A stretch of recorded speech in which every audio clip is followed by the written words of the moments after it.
Let's check in now with Cutter Martin, who's joining us live. Cutter, where are you exactly and how does everything look?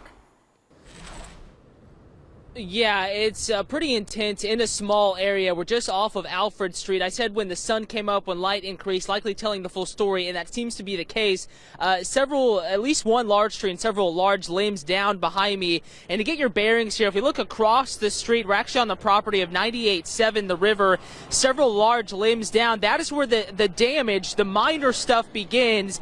And then it increases from there. So if you walk with me here, again, we are headed down Alfred towards Highway 80.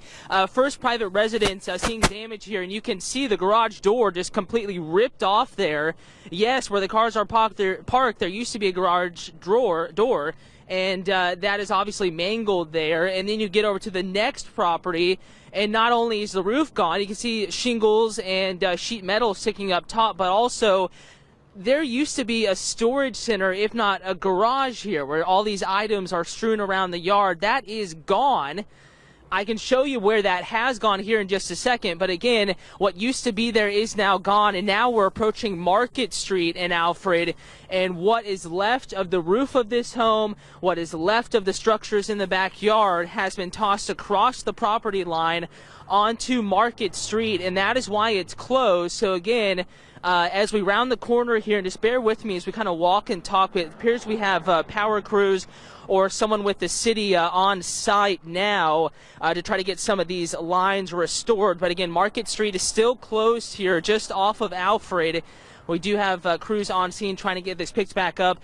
But back to where all that debris went, you can see just over this what appears to be a power or utility vehicle, there is a lot of sheet metal, plywood, nails, a lot of just stuff strewn across Market Street. And again, this is within the span of less than 100 yards.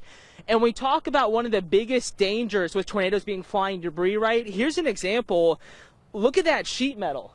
It's wrapped around the power pole there, strewn up and down the lines. And that's small, yes, but that could be deadly in a scenario like this. And you go further down, and just next to our traffic tracker here, Jamie Casino traffic tracker, you can see a large swath of sheet metal and 2x4s and nails and slabs of shingles, not just shingles, but the plywood underneath. So entire roofs have been ripped off here.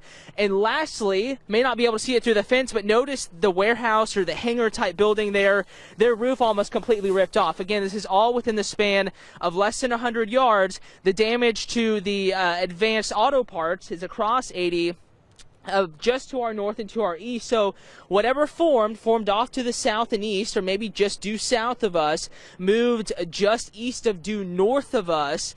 And this is the path that the National Weather Service team will come out and survey here later today into this afternoon, also possibly Richmond Hill, and then of course up in Carlton County. A lot of damage to go through. They're going to compare damage against radar data, and whatever the findings are, we'll have the latest WTOC.com and in the WTOC News app. Cutter Martin reporting live in Garden City, WTOC News.